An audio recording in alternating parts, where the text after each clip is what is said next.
Recording this. This is the Monday before Thanksgiving this year in 2025. And I'm really excited. Once upon a time, I was not very excited for the holidays, especially thinking that I got sober in October of 2019. And the holidays were like horrifying to me. They were just absolutely horrifying. I remember I was sitting around the tables of AA because that's how I first kind of stepped into learning about recovery, and I would talk about it, and so many people would just say to me like, "Stop running ahead," right? Like deal with it when you deal with it. And it's also around the holidays is where I learned to really start saying no. So I'm going to start off today's podcast just by reminding you, and I don't care when you're listening to this. If you're listening to this and it's nothing around the holidays, please know it's very, very relevant to you right now. Like, no is a complete sentence. No, period. You don't know anybody, any explanation of why you're choosing to say no, why you don't want to attend something, why you need to leave early, why you don't want to drink, why you don't want to, smoke, nothing, why you don't want to go along with them. No is a complete sentence. And I know for a lot of people that's really hard, especially I mean, I can't tell you how many of us witches in recovery I have heard are also recovering people pleasers, right? We fawn, right? In from a trauma response is fawning, like giving everybody in essence what they want or desire at the absence of making sure we're focusing on ourselves. And so if you are approaching a situation for the first time, or approaching the holidays and something doesn't feel right, you don't want to go, it's going to feel uncomfortable, right? You can feel this resistance. Understand that the resistance is saying something to you, and you have the right to say no. And sure, you may be shamed, you may be guilted, but I will tell you, at the end of the day, working through that shame and guilt is a lot better than violating yourself for what you truly want. Yeah. And I know I've talked about shame and guilt on other podcasts, so I'd encourage you to go take a look and do a search. But, when I thought about what else to share and talk about today, I realized as we've been actively growing and, with the book tour for the year having come to a close, more and more people may be finding the podcast and don't know a whole lot about me, right? And I just fired up a whole new community platform, and I did this beautiful introduction. Somebody started before me and I went, wow, that was really incredible. So I thought I would introduce myself to all of you today. Maybe you'll learn something new. Maybe it'll be all the same BS you've already heard from me. I don't know. Um, but yeah, so let's start. I'm not going to read word for word, but I do have the introduction I've already done just because I thought it would help. So, hi, folks. I'm Sunshine. I'm the high priestess of the Recovery Coven, right? I'm the founder of the Sovereign Phoenix. I'm the founder of Illuminate the Unschool of Witchcraft. I am the author of Sober Witch Life, A Magical Guide to Recovery. I am the host of the radio show The Witchful Hour and the host of this podcast. Pretty cool, huh? I'm also a psychic medium, Reiki master, and I consider myself a soul healer as well, meaning a lot of the healing work that I do is on a soul level, not necessarily just on the physical level, like we're doing work on the soul. And as far as like my witchcraft background goes, I've described myself for many years, most of my years, as a gray eclectic witch. And by gray, this means that I walk neither a light or a dark path, right? I really walk the path that spirit is leading me down. And so that means that I might be pulled into things that are very light practice, which tends to be a lot of the healing work that we do for ourselves. Or I could be pulled into a darker practice, which is a lot of the work that we would do for others. Um, And that doesn't always mean like hexes and curses, right? That's a different story for a different time. But I do believe that anytime we do work that might be against the will of somebody else's, it's a little bit of a darker path, right? And some of the recovery prayers, intentions, and spells that I do for others to help heal the world from addiction would be considered that. And that's why I really consider myself a gray witch. I think every situation, everything that we kind of touch upon in life is really, really, really subjective, right? I also pull from all sorts of different practices, beliefs, pantheons, you name it. If spirit has taken me down the path to discover it, I will figure out a way to incorporate it into my magic, right? That's just how it is, right? So we run the gamut from, I have pulled things from the Eastern, from the Hindu, from the Egyptian, from the some of the Voodoo. I've pulled in from Celtic practices. I've pulled in from Slavic practices. If spirit, the Enochian magic, ceremonial magic, if spirit has led me to research it, to educate myself on it, and incorporate it in some way, shape, or form, I will. And that is the eclectic nature, right? Chaos magic, right? It doesn't really matter what it may be. I will incorporate anything as spirit has guided me to do. I would say that my strongest and most used magical tools are my psychic abilities. Um, I don't want to claim that I'm just a psychic witch, but I do incorporate my psychic gifts into pretty much every single piece of practice that I do. And this means, like, from a psychic perspective, in the astral planes, I've created full altars, I've created full ritual spaces.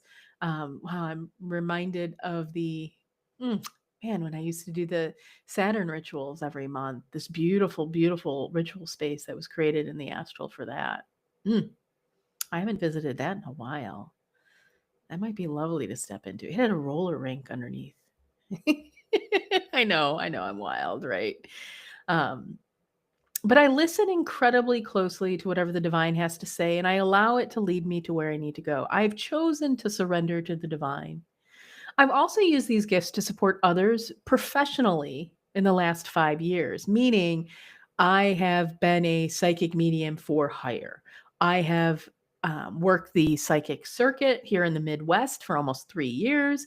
I've done events, meaning like private events, whether this is corporate events, um, birthday parties. I did a young girl's birthday party. I think she was turning 10.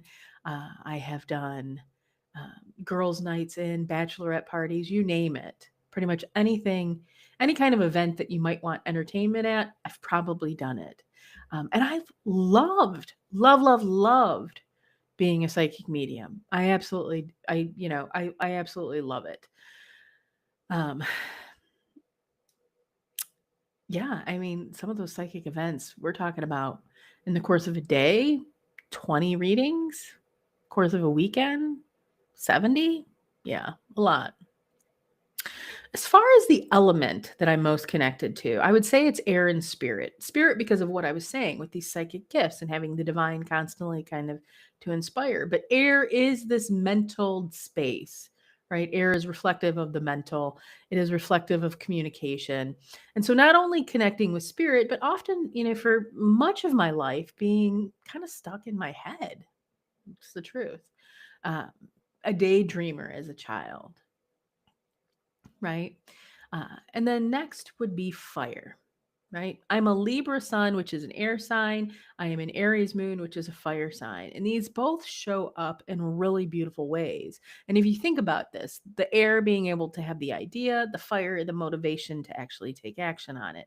I'm a pretty damn motivated individual. If I set my eyes or my sights on doing something, you better believe it's going to be done, right? That's just, a beautiful gift that I've been given.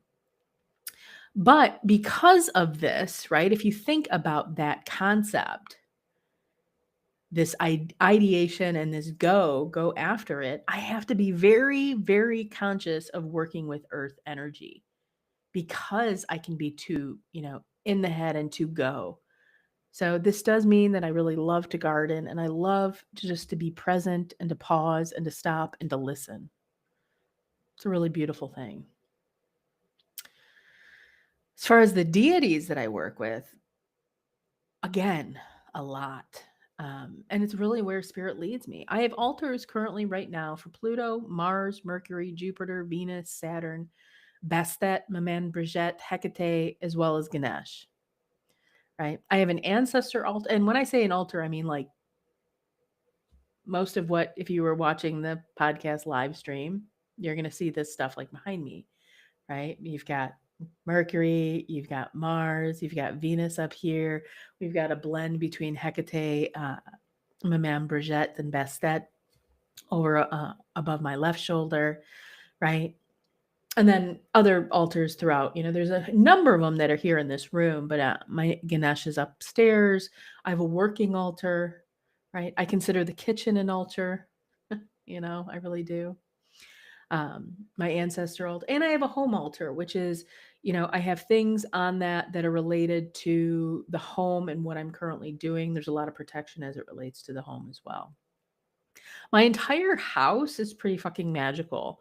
Or if you walked into it, you might think it looks like a child's like dream space because there are toys and knickknacks and bright colors and all sorts of wild and crazy things. I think if you were to go into my living room right now, you could probably count at least 5 unicorns, right? Over there is a a T-Rex skeleton that is in there. That's always in there.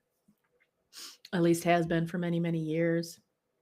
So yeah, I've been told my house is pretty cool. I just love my house, right? I share it right now with my partner. We've got 5 kitty cats. Their names are Batman, Tyke, Mally, Princess, and Izzy. Batman's my old man, and he's like over 17, and he is yeah, we're keeping him comfortable. So there might be a cry episode one of these times. Uh, when the day comes that we have to let him cross the bridge. My partner's son and his daughter are also often around, and his daughter is dating. So that's been kind of like interesting. Dan and I have been together for just over 4 years, and I find it very delightful that I have these children in my life. Yeah, I really do. Um, as far as recovery goes, I often share that I'm a recovering alcoholic, workaholic, perfectionist, and control freak.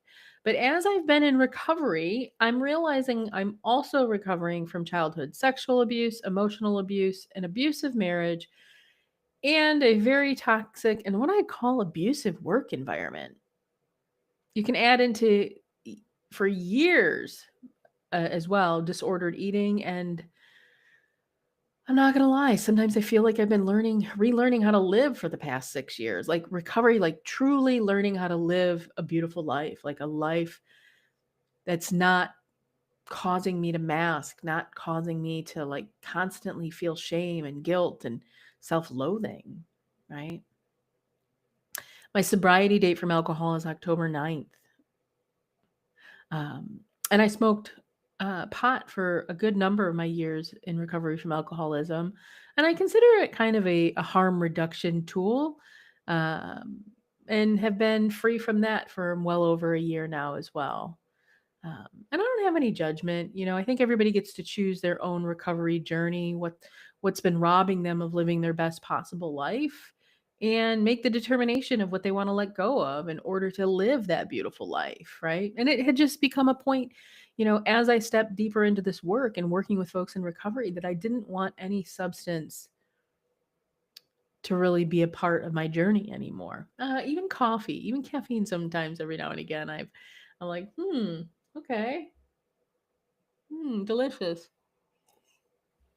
I should hold the cup this way because you can see it this way. Like, oh. I do drink half calf on a regular basis, though, full caffeine, and I am off the walls. It's pretty ridiculous. Yeah, um, it is pretty ridiculous. But stepping into recovery in 2019 was me also stepping into this witch that I am today. This belief in this practice of witchcraft, this belief in the psychic arts and the practice of the psychic arts, this belief in magic, spell work and ritual, and the practice of that, and this belief that I'm truly here to be of service. Like, I love being able to serve the world around me. This is what's kept me on my path of recovery for over 6 years now. This is my work. The coven, the recovery coven that I've created, the recovery support that I offer, the book that I have written, the nonprofit that I've just founded, right? All of this is my work, and it's what helps keep me sober and in recovery every single day. The truth is, I'm a formally trained product software manager, meaning I've built technology the majority of my adult life. But at some point in recovery, I realized that these things were no longer what they weren't feeling good to my soul. So now my mission is to help witches in recovery step into their magic so that they can create the beautiful life they are so fucking deserving of. I want folks to know that I am always going to do my darndest to be available to you. So you can personally reach out to me. You can email me, right? You can find me on Facebook and drop me a direct message. You can join the Recovery Coven, which is on the school platform, and come message me there, right? And the smaller that the community is, the more likely I'm going to be able to get to it quickly. And like I said, I'm hoping that I will always be able to, right?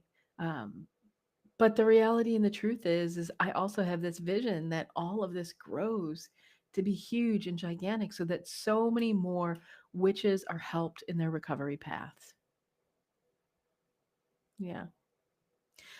My goal in every single space that I create is to make sure that folks never feel like they are alone in their healing journey again.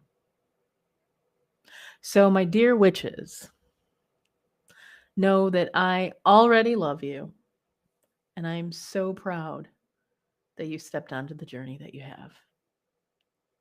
Until next time, my dear friends, I'm Sunshine, the pink haired sober witch. Much love from me to all of you.